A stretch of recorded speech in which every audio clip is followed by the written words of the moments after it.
सोचिए, एक दुबला पतला सा इंसान जिसके तन पर बस एक धोती है, हाथ में एक लाठी और आंखों में एक सपना। ना कोई हथियार, ना कोई सेना, फिर भी दुनिया की सबसे बड़ी और ताकतवर हुकूमत उनके सामने झुक गई।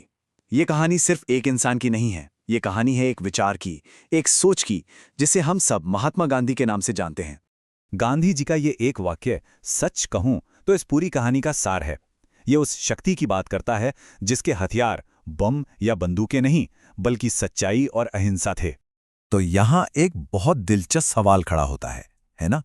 एक तरफ तो एक ऐसा शर्मीला स्टूडेंट जिसकी गवाहों के सामने आवाज तक कांप जाती थी, और दूसरी तरफ राष्ट्रपिता, करोड़ों लोगों की आवाज।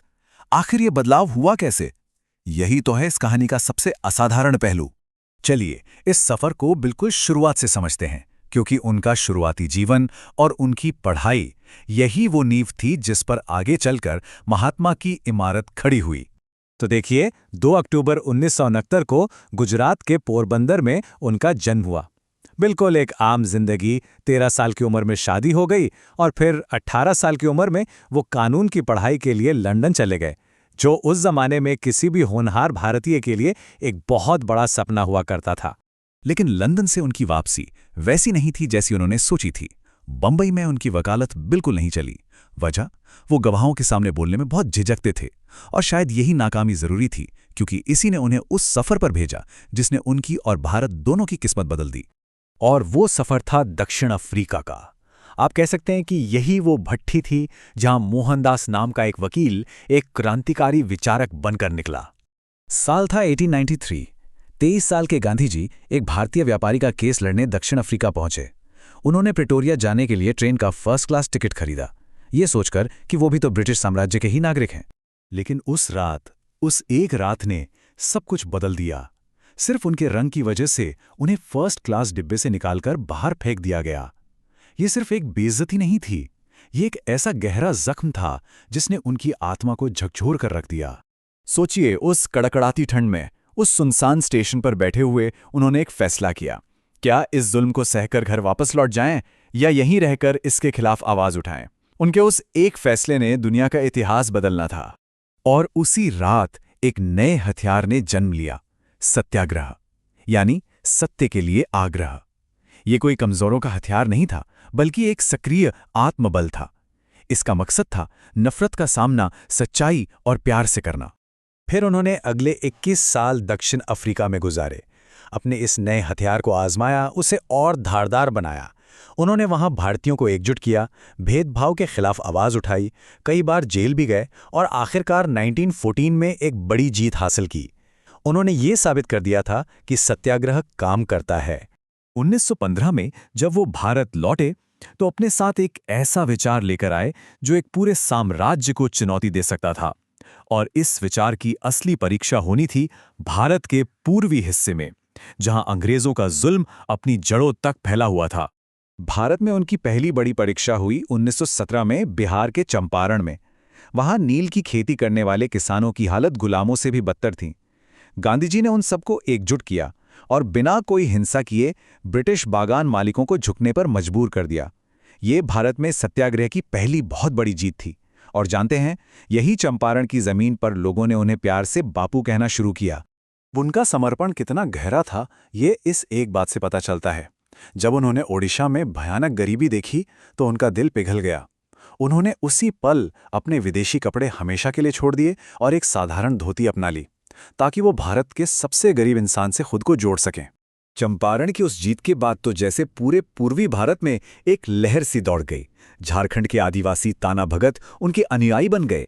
असम के चाय बागानों में काम करने वाले मजदूरों को एक नई आवाज मिल गई। बंगाल में गुरुदेव रविंद्रनाथ टैगोर के साथ उनकी मुलाकातों ने आज़ादी की लड़ाई को एक नई सोच दी। और ओडिशा में उन्होंने छुआछूत जैसी सामाजिक बुराई पर सीधा हमला बोला। पूर्वी भारत में मिली इन सफलताओं ने एक जमीन तैयार कर दी थी। अब गांधी जी पूरे देश को जगाने और ब्रिटिश साम्राज्य की नींव हिलाने के लिए पूरी तरह तैयार थे। इसके बाद उन्होंने 3 ऐसे बड़े आंदोलन छेड़े जिन्होंने अंग्रेजी हुकूमत को हिलाकर रख दिया। 1920 का असहयोग आंदोलन, जिसमें अंग्रेजी चीजों का बहिष्कार हुआ। 1930 का नमक मार्च, जिसने एक जालिम कानून को तोड़ा। और फिर 1942 में भारत छोड़ो आंदोलन, जो आज़ादी के लिए आखिरी और सबसे बड़ी पुकार बन गया। जरा नमक मार्च के बारे में सोचिए। 400 किलोमीटर की पैदल यात्रा। ये सिर्फ नमक बनाने के लिए नहीं थी। नहीं, ये ब्रिटिश साम्राज्य को एक सीधी नैतिक चुनौती थी। पूरी दुनिया ने देखा कि कैसे निहत्थे भारतीय सिर्फ अपने आत्मबल से एक ताकतवर हुकूमत के गलत कानून को तोड़ रहे थे। गांधी जी के लिए आज़ादी का मतलब सिर्फ राजनीतिक नहीं था, बल्कि आर्थिक भी था। वो कहते थे कि विदेशी चीज़ों का बहिष्कार करो, अपना चरखा चलाओ, खुद आत्मनिर्भर बनो।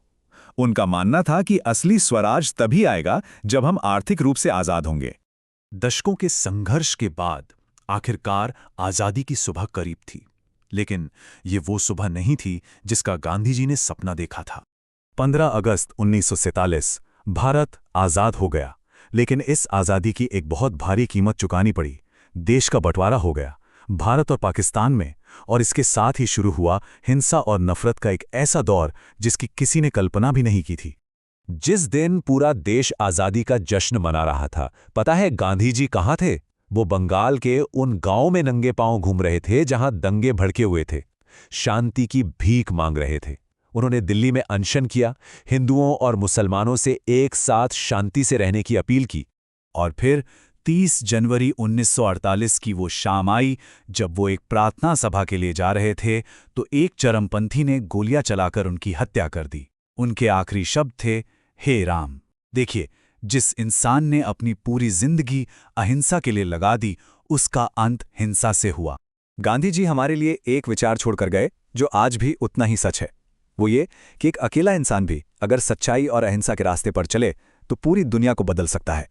उन्होंने सिर्फ भारत को आज़ादी नहीं दिलाई, बल्कि मार्टिन लूथर किंग जूनियर से लेकर नेल्सन मंडेला तक दुनिया में जुल्म के खिलाफ लड़ने वाले हर इंसान को एक रास्ता दिखाया। तो आखिर में सवाल यही बचता है, दुनिया के लिए उनका सबसे बड़ा योगदान क्या था? क्या वो एक राजनीतिक तरीका था, एक नैतिक सोच थी, या फिर सिर्फ एक उम्मीद कि चाहे कितना भी अंधेरा क्यों ना हो, इंसानियत हमेशा जीत सकती है?